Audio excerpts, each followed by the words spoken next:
आरक्षण आंदोलनात मृत्युमुखी पडलेल्या आंदोलकांच्या कुटुंबियांसाठी राज्य सरकारने मोठा निर्णय घेतलाय। एसटी महामंडळाच्या धर्तीवर आता पात्र वारसांना MIDC मध्ये अनुकंपा तत्वावर नोकरी देण्यात येणार आहे।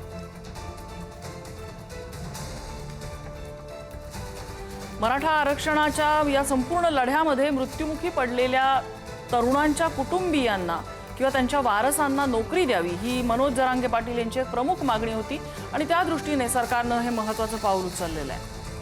एसटीच्या धर्तीवर MIDC मध्ये अनुकंपा तत्वावरती ही नोकरी मिळणार आहे। मराठा समाजासाठी देवेंद्र फडणवीस यांच्या सरकारने मोठा निर्णय घेतलेला आहे।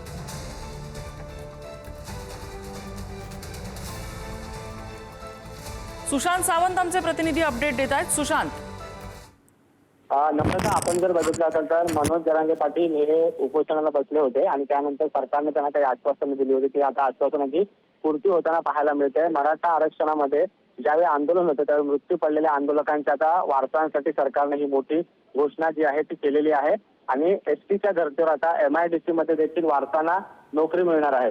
मनोज जरांगे पाटील यांची मागण्या देखील अशाच होत्या की जे आंदोलनादरम्यान मृत्युमुखी पडले त्यांच्या वारसांना अनुकंपा तत्वावर नोकरी देण्यात यावी आणि आता ती त्यांची मागणी पूर्ण होताना बघायला मिळते।